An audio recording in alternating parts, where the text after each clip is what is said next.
কেমন আছো বন্ধুরা? আজকে কিন্তু রিদ্ধি ঘুম থেকে উঠেই চাউমিন খাওয়ার জন্য বায়না করছিল। তাই ওর জন্য চলে আসলাম চাউমিন বানাতে। আমি ভাবলাম তোমাদের সাথে রেসিপিটা শেয়ার করি। তো প্রথমেই দেখো আমি তেলটা কড়াই গরম করে তেল দিয়ে দিয়েছি। আর আমি কিছু সবজি কেটে রেখেছি দেখো। এখানে আছে বিন, ক্যাপসিকাম, গাজর, টমেটো, আলু আর একটু সয়াবিন সেদ্ধ করে রেখেছি। আর উপরে লাস্ট দেওয়ার জন্য একটু শসা কেটে রেখেছি। আমার তেল গরম হয়ে গেছে। এখানে সবার ফার্স্টে আমি দিয়ে দিচ্ছি ক্যাপসিকাম, এই গাজর, তার সাথে ক্যাপসিকাম,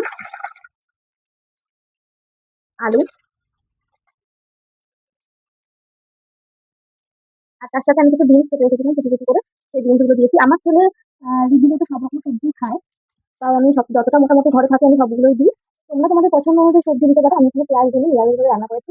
তোমরা চাইলে পেঁয়াজ দিতে পারো। এছাড়া কারোর যদি বাঁধাকপি থাকে, ফুলকপি থাকে, অন্যান্য সবজিও দিতে পারো। আমি অনেক কিছু এর মধ্যে দিই। কিন্তু আজকে আমার কাছে বেশি সবজি ছিল না, যেটুকু ছিল আমি সেটুকু দিয়ে করছি।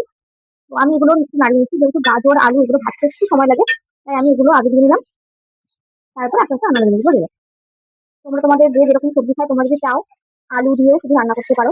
সবাই মোটামুটি জানে চাউমিন কি করে রান্না করতে হয় ঘরে ঘরে। আমি ভাবলাম তোমাদের সাথে শেয়ার করি আমি আমার ছেলেকে কিভাবে চাউমিনটা খাওয়াই। এইবার একটুখানি লবণ দিয়ে দিচ্ছি, তাহলে ভাজাটা ভালো হবে। আমি রিদ্ধি রান্নাতে একটু লবণ কমই দিই। তোমরা তোমাদের স্বাদ অনুযায়ী খাবে, ও যেহেতু এখন ছোট তাই ওকে আমি খুব বেশি লবণ দিই না। একটু মিশিয়ে নিলাম, একটু সময় দিতে হবে ভাজার জন্য। দেখো হালকা হালকা কিন্তু ভাজা হয়ে গেছে, এখন আরো ভাজতে হবে। আমি এর মধ্যে টমেটো কিছুটা দিয়ে দিলাম।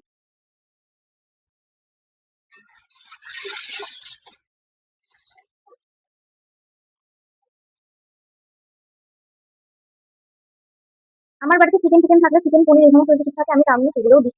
ও যেহেতু সবকিছু মোটামুটি খায়, খাওয়ানোর কোনো বায়না করে না, যে যা যা মোটামুটি থাকে আমি সেটুকু দিই। কিন্তু আজকে চিকেন পনির এই সমস্ত কিছুই ছিল না। দেখো আমি কিছুটা সোয়াবিন সেদ্ধ করে দিই, সেটা করে রেখেছি, সেটা দিয়ে দিচ্ছি। চাউমিন ভালো করে সেদ্ধ করে তারপরে আমি একটুখানি কেটে কেটে ছোট করে নিয়েছি, যাতে সব সবজির সাথে ভালো করে মিশে যায়। যেহেতু এগুলো বড় সোয়াবিন, ওই কেটে না নিলে ভালো লাগতো না। তোমরা তো যাদের ছোট সোয়াবিন পাওয়া যায় সেগুলো যদি থাকে তাহলে তোমরা সেদ্ধ করেই বাইরে দিয়ে দিতে পারো, কেটে নেওয়ার দরকার নেই। কিন্তু আমার এই সোয়াবিনটা একটু বড় ছিল, কিন্তু আমি একটু বেশি করে সেদ্ধ করে তারপরে এটাকে হাত দিয়ে বেশি দিয়ে নিয়েছি, এটা করে নিয়েছি। তারপরে এই সবগুলো ভালো করে ভেজে নিতে হবে। সবগুলো একটু ভাজা ভাজা হয়ে আসলে এর মধ্যে দেবো হলুদ গুঁড়ো, পরিমাণ মতো হলুদ গুঁড়ো দিলাম, একটুখানি জিরে গুঁড়ো দিলাম। দিদিরা তো একদম ঝাল খুব একটা খেতে পারে না, তো আমি খুব একটা ঝাল দিই না। একটু গোলমরিচ গুঁড়ো দিচ্ছি, একটু গোলমরিচ গুঁড়ো ইউজ করি। বাকি আমি লঙ্কার গুঁড়ো বা কাঁচা লঙ্কা কিছুই দিই না। অনেক সময় ও সবজি যদি লঙ্কা দেওয়া হয়, ও সবজিতে লঙ্কা দিলে অনেক সময় সবজি সবুজ যে সবজিগুলো দিই, বিন বা ক্যাপসিকাম এগুলো খেতে চায় না। তাই ওর রান্নায় আমি একদমই লঙ্কা দিই না। একটু গোলমরিচ থাকলে গোলমরিচের গুঁড়ো দিই, বা একটু গোলমরিচ থাকলে সেটা আমি দিয়ে এর মধ্যে দিয়ে দিই। কিন্তু সব মশলা আমি খুবই অল্প পরিমাণে দিয়েছি, যেহেতু ছোট মানুষ খাবে। আমি সব অল্প পরিমাণে দিয়ে ভালো করে ভেজে নিচ্ছি। আমার সব সবজি ভাজা হয়ে গেছে, এবার আমি চাউমিনটা দিয়ে দিচ্ছি।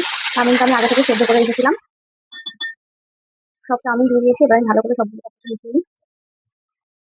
তো দেখো আমার রান্না কিন্তু একদম কমপ্লিট হয়ে গেছে, আমি একদম প্লেটের সাথে নিয়ে চলে এসেছি। এবার আমি ওপর থেকে একটু শসা কুচি,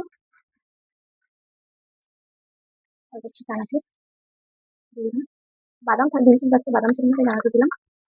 আর ওপর থেকে একটু সস দিয়ে দিলাম।